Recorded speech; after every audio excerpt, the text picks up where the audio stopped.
You're listening to a Countout Podcast.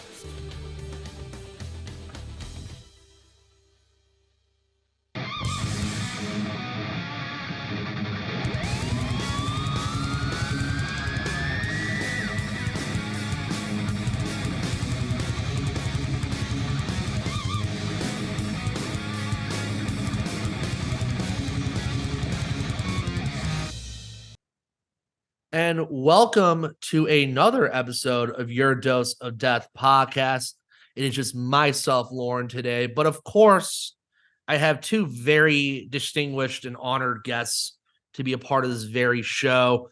People who have, by the way, is their very first time together as a duo for an interview, and someone who I find very honorable and admirable at best. But I will say I am very pleased to have on none other than the man himself, the Honorable Judge Joe Dred, and of course, his great attorney extraordinaire, Mr. Stephen Jury. How are you gentlemen both doing tonight? I mean, I'm doing this podcast. I got my Juris Doctorate for this. Other than that, I'm doing great. How are you, Joe? Well, did the check clear? Check cleared, yeah. I'm doing great. Check cleared. We're here. Happy to be there. Well, thank you, gentlemen. Yes, the check did, in fact, clear. No offshore BS or anything like that. But I first want to congratulate both of you on all the success you guys have had in the past few years in the world of professional wrestling. Of course, being a part of the great roster of Extreme Pro Wrestling, but also being a part of other great promotions such as Ruthless Pro Wrestling. I want to get to something that has definitely caught my attention over the last few weeks.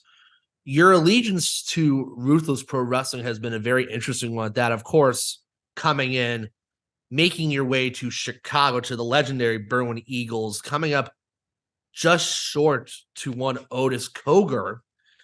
And of course, you may have some feelings about one Otis Cogar, but you have been given the call to make your way December 9th to Dearborn, Michigan to Whiteouts to face none other than one Killbilly, Nathan Mowery. I want to get your initial reactions to this matchup. Oh, boy. Angry Backyarders.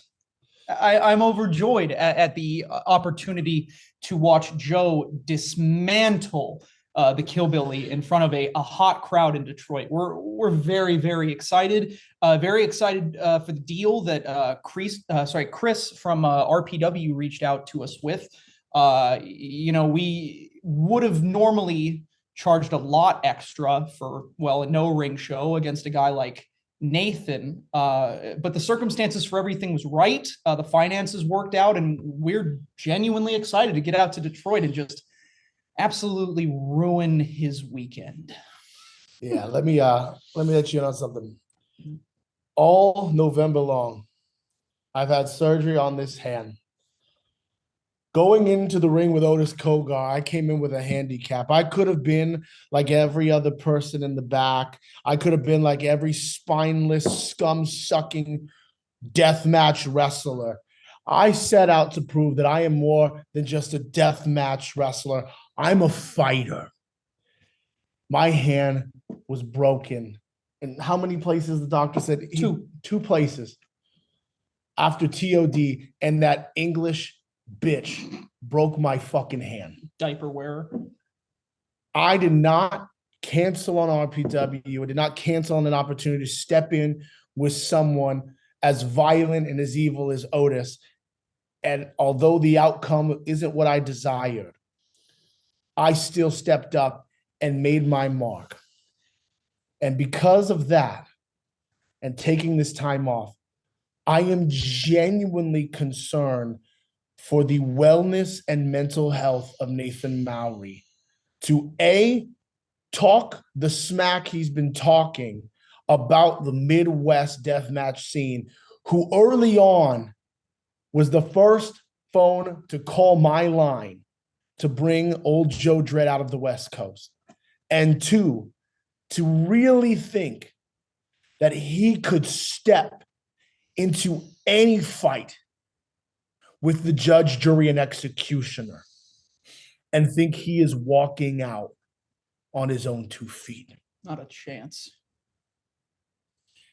Wow. I mean, some very fighting words from the both of you. So I have a question for jury now, actually. I know some of the RPW management has been wondering. So are you, in fact, the attorney on retainer for Ruthless Pro Wrestling? It seems to be an interesting relationship there. Okay, let me just put a stop right here to this.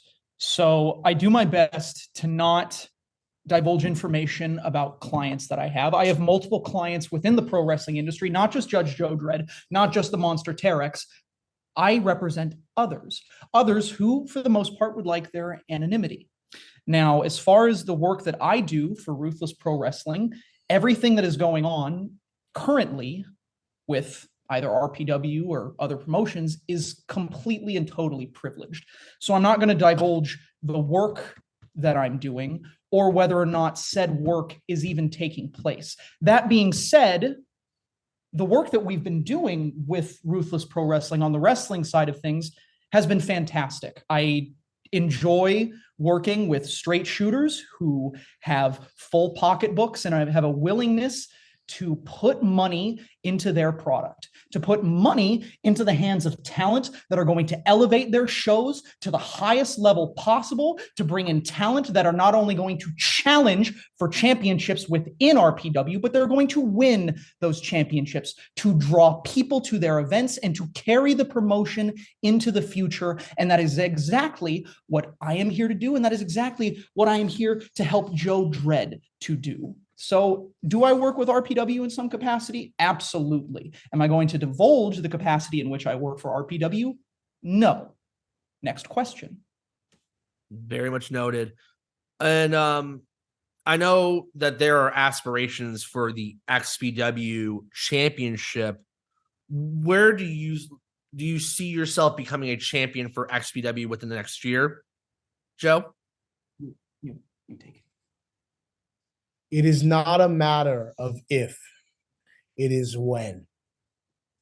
That when is dependent on when Rob Black will stop protecting his little boyfriend, Schlack, from giving me what is rightfully mine.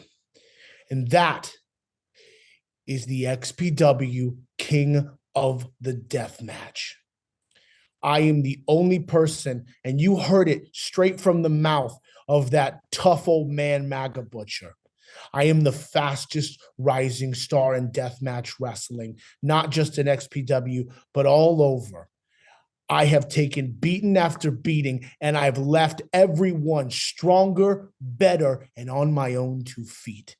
And I have tried time and time again to send a message, first at King of the Kill, at RPW, when I took Schlack right out of the tournament, who was a favorite to win. Again, I took it at South of Heaven in that shithole, the Hart Ballroom in New Jersey, when he walked out double champ and I blasted him with a bundle and dragged his ass to the back. And once again, I was looked over while homeless Jimmy, he doesn't even have an address, Doesn't fucking work there. gets an opportunity at what's rightfully mine. So you mark my words. Schlack can run, but he cannot hide. There is no Schlack, only judgment coming. Now, you asked about XPW. Now, let me open this up for half a second, because there's a lot of things that XPW does that is extremely unique in the world of pro wrestling that you're not going to find in any other promotion. I think it's one of the things that draws us to them.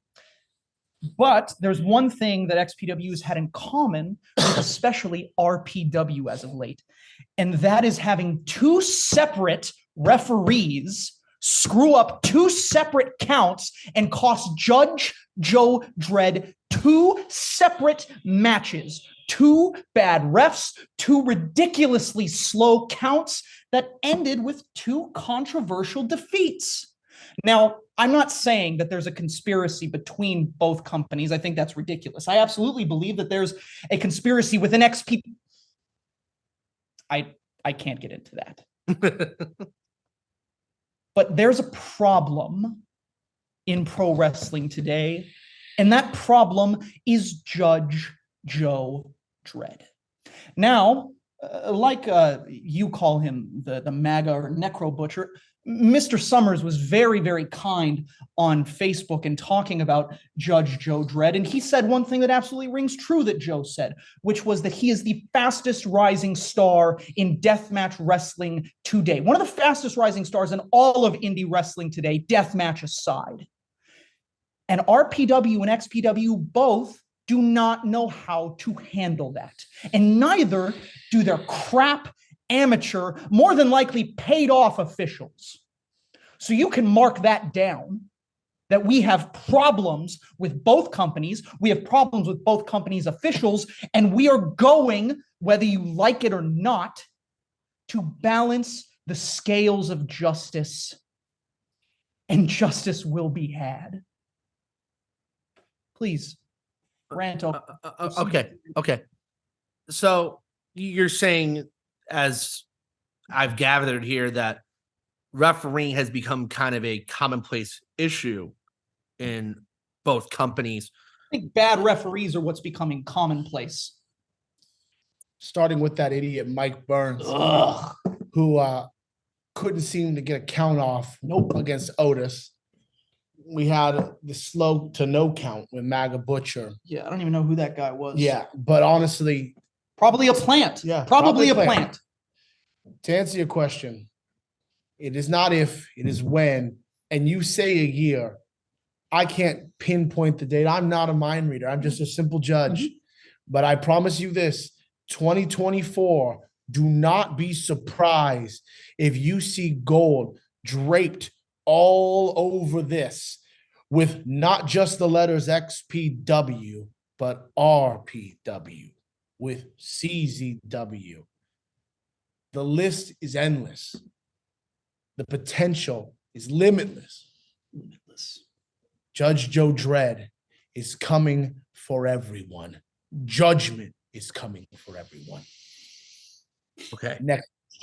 Absolutely. I will say, though, Judge Joe Dred, I should say, is there anyone you specifically are eager to get in the ring with or to get involved with, per se? Like, is there anyone you want to maybe say, like, and you've already been like an Eric Dillinger, or you've already been in the ring with some elite competition, but is there anyone you have your eyes on lately? For me, this business is not just about wins and losses. It's about being able to take a beating, walk out on your own 2 feet, and learn and grow from that. Now, you would ask me a month and a half ago, 2 months ago, 3 months ago, I would have told you off the top of my head, it was the Butcher. Anybody that wanted to be in this business had to go through the Butcher. I would have told you Masada, who I also had to go through. I would have told you someone like Big fucking Joe. But next on my list is one proving to the world that I could not only hang, but I could beat that meat grinder, that public animal slack. And 2, to undo the injustices that were done to me. That means getting my hands on Hoodfoot again to right the wrong that was done to me at King of the Kill. To get my hands on Otis Kogar and again, right the wrong that was done to me by that idiot Mike Burns, and to get my hands on the MAGA Butcher. Because if you watch the tape, I put a beating on that man. And by the skim of his teeth and the sure veteran knowledge that he has, I'll give it to him, caught me slipping. 2024 and the rest of this year included will be the time with Judge Joe Dred starts to balance the scales into his favor, starting with Schlack. And let's be clear about those losses that we talked about. Each one we're going to get back. The only person to submit Joe Dred, not pin, because Joe Dred has not been pinned by anybody. The only person to submit Joe Dred was Otis Koger, and he could only do that after wrenching and splitting the fingers on a broken hand. On more than one occasion, he was going after his hand with knives and teeth, and he was ripping at his hand in an armbar. That was what had to be done so that Joe Dred would quit and get out of there. He wanted to take care of himself and take care of that hand that we had to get back to the West Coast, back in the hands of the best orthopedic surgeons on the country. We had to do that. So none of these losses, in my expert opinion, are legitimate. And we're getting every single one of them back. Next question. Okay. Well, again, appreciate the fighting words and appreciate the two of you making the time for me. And of course, thank you for incredible business. So my last question to you both is really in the sense of what is your ideal outlook for the future of professional wrestling, the future of deathmatch wrestling, even per se. So I'll let you both have the floor on that one.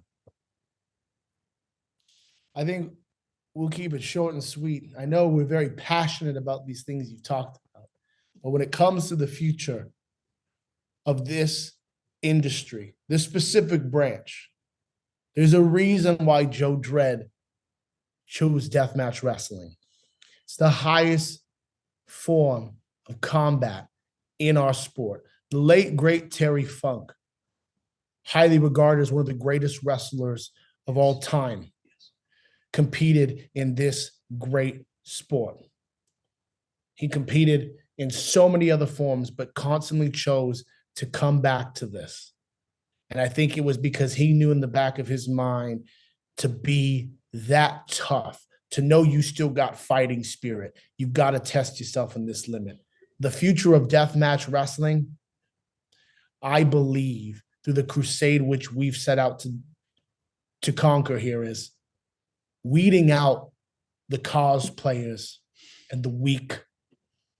And all that remains left are the ones who have that fighting spirit, the ones who, when they see their own flesh and blood drip onto a canvas, they don't panic and they don't run. They take a deep breath and they feel alive. The future of deathmatch wrestling is outlaws, monsters, real, dying breed types, standing above it all, true kings of the underground. And don't be surprised as the future comes that leading those packs is one Judge Joe Dred. I think that is as good of a place to end this incredible conversation with, of course, the Honorable Judge Joe Dred and Stephen Jury. Again, thank you both for an incredible conversation. Please, if you guys get the chance to see them at Ruthless Pro Wrestling, at XPW, and anywhere else you possibly can see them. I don't want to take up too much of your time, gentlemen. Thank you for the time that you've given me. And thank you, everyone, for listening to this great episode of Your Dose of Death podcast with, of course, Judge Joe Dred and Stephen Jury. Thank you.